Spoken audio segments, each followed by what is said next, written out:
빗도의 발칙한 낭독회. 본 방송 사이에 격주로 빗도와 이 책의 낭독이 업로드됩니다. 낭독하는 글은 모두 빗도와 이 책이 썼습니다. 무취 인생. 내 첫 키스의 발원지는 깜깜한 어둠에 휩싸인 어느 고등학교의 운동장 구석이었다. 적당한 습도와 선선했던 바람. 아무도 없지만 금방이라도 누군가에게 들킬 것 같은 아찔함. 세 박자가 완벽히 이루어져 최고의 키스로 기억될 수 있었으나 나는 그와 입을 맞추자마자 이렇게 묻지 않을 수 없었다. 너 혹시 저녁에 뭐 먹었어?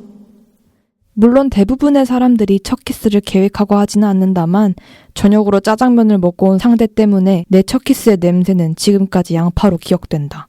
그때 처음으로 아무리 이를 닦아도 양파를 먹으면 그 냄새가 쉽게 가시지 않는다는 걸 알게 되었다. 이때부터 나는 냄새에 대해 집착하기 시작했다. 아니 정확히 말하면 몸에서 날 법한 악취들을 경계했다. 하루에 양치질 평균 10회는 기본이요. 쉬는 시간마다 화장실에 들려 손과 손목을 바닥바닥 씻었다. 양파와 마늘 혹은 청국장같이 악취를 풍기는 메뉴가 급식으로 나오면 그날 점심은 걸렀다.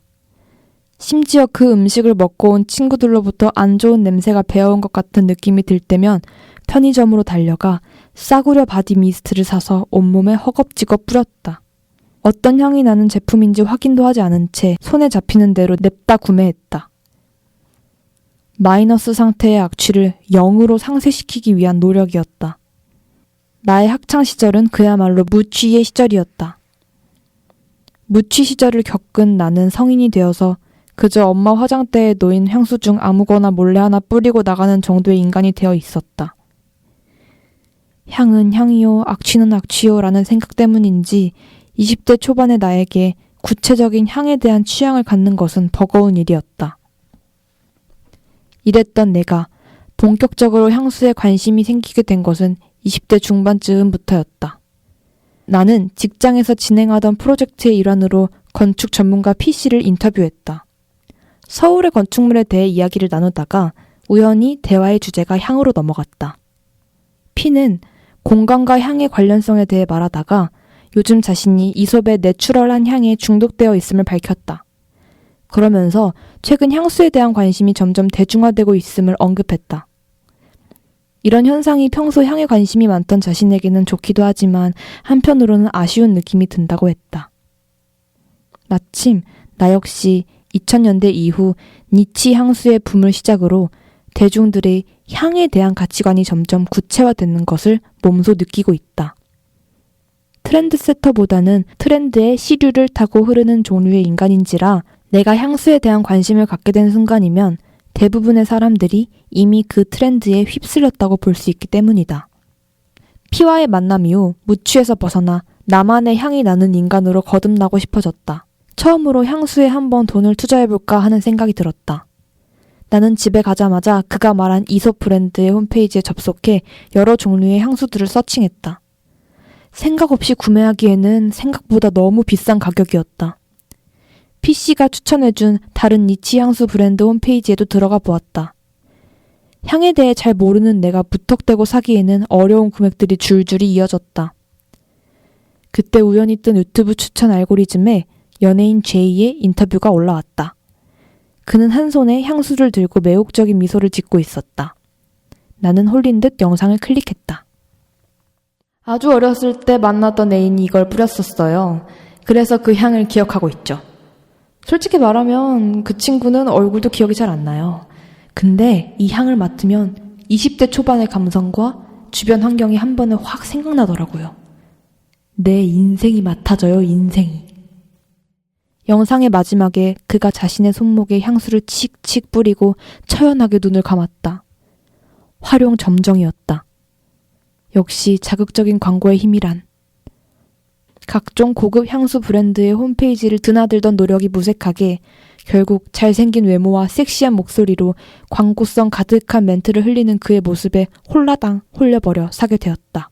단지 영상을 통한 시각적, 청각적 자극이 향에 관심 없던 20대 중반 여성의 후각적 소비를 자극했다는 것을 더 바디샵 관계자가 알게 된다면 이런 마케팅을 기획한 직원에게 보너스 휴가를 통 크게 주고도 남았을 것이다. 그렇게 나는 새벽에 갑자기 본 영상 때문에 시향도 해보지 않은 한 향수를 약간의 거금을 들여 충동 구매했고 그 다음날 내내 그 배송을 기다렸다. 하지만 예상과 달리 택배가 도착하지 않았고 나는 결국 택배를 뒤로하고 저녁 글방 모임을 위해 망원동으로 향했다. 모임이 진행되는 책방에 도착하자마자 글방 동료로부터 마카롱을 선물 받았다. 여러 종류들 중 모양만을 보고 랜덤으로 맛을 골라야 했고 내가 골랐던 것은 무려 황치즈 맛이 나는 마카롱이었다. 오미크론이 전국을 강타하고 있었기 때문에 모두가 마스크를 쓰고 조심했어야 하는 시기였어서 그런지 모두가 맛있는 마카롱을 옆에 두고 먹지 않고 있었다.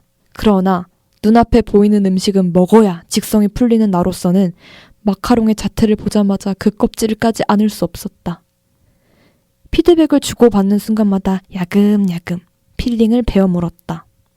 달콤하기만 할 줄 알았던 마카롱에서 짭짤하고 풍미 가득한 치즈의 맛이 나다니 감칠맛이 침샘을 마구 자극했다. 겉으로는 조용히 다른 동료들의 낭독을 듣고 있는 것처럼 보였겠지만 당시 엄청난 미각적 흥분 상태였다. 그런 들뜬 상태로 한입 베어물고 마스크를 쓴 행위를 조용히 반복하려고 하다 보니 결국 딱딱 맞던 손동작에 렉이 걸려버렸다. 그 결과 마스크 내부 콧잔등 부분에 황치즈 크림이 조금 묻어버렸다. 황급히 휴지로 마스크를 닦았지만 황치즈의 향이 콧잔등에서 없어지지 않았다. 미각 없이 후각으로만 전해지는 황치즈 향은 구릿한 냄새로 다가왔다. 덕분에 3시간 내내 치즈 냄새를 꼼짝없이 맡으며 앉아 있었다. 물론 이건 나 혼자만 견디면 되는 부분이었다. 하지만 문제는 글방이 끝나고 집에 가는 길에 동료 W가 함께 조금 멀리 떨어진 역까지 같이 갈 것을 제안한 순간부터 시작되었다. 평소 건너편에 앉았던 우리는 나란히 어깨를 하며 밤길을 걸었고 마을버스의 빈 자리에 엉덩이를 맞대고 앉아 초근접 상태로 얼굴을 보며 대화를 나눴다. 그의 말에 집중하고 싶었지만 긴장되는 마음에 정신을 차릴 수가 없었다. 내 코에서 아직까지 은은하게 풍기는 황치즈의 냄새가 그에게 전해질까봐 아슬아슬했다. 지하철역 앞에서 헤어질 때 그는 나에게 바이바이 포옹을 제안했다. 갑자기 머릿속에 양파 냄새로 가득했던 첫 키스의 기억이 되살아났다. 그 순간 나에게는 꼬릿한 냄새를 가려줄 싱그러운 향이 무척 간절했다. 여기서 내가 잠깐만요! 라고 하며 가방에서 향수를 꺼내 온몸에 칙칙 뿌리고 자, 이제 서로 껴안아요. 라고 하면 완벽한 제품 프로모션 광고 같겠지만 아니 차라리 그러는 편을 간절히 원했지만 실상은 그러지 못했다. 결국 나는 눈을 칠끈 감고 떨리는 마음으로 그와 포옹했고 우리는 각자 집으로 향했다. 집으로 돌아가는 지하철 안 주머니 속 휴대폰이 드르르 울렸다. 택배사로부터 온 메시지였다. 웹 발신 쿠팡 더 바디샵에서 온 한 박스 문 앞으로 배송했습니다. 아, 조금만 더 일찍 오지 하는 탄식이 절로 흘러나왔다. 나는 빠른 걸음으로 집에 도착해 현관문 밖에 놓인 박스를 방으로 고이 모셨다. 박스를 까보니 차가운 곳에 있어서 그런지 유리병이 꽤나 차가웠다. 나는 뚜껑을 열고 향수의 차가운 액체를 팔과 가슴팍, 허벅지 순서로 뿌렸다. 칙칙, 칙칙, 칙칙. 왼쪽 어깨에 코를 가져다 대고 킁킁거려 보았다. 이 손만큼 비싼 향수가 아니어서 그런지 그저 좋아하는 연예인에 홀려서 구매한 결과의 산물이어서 그런지 혹은 아까 있었던 황치즈의 냄새로 플래시백된 양파향 때문인지는 몰라도 뿌린 곳곳에서 아무 향도 느껴지지 않았다.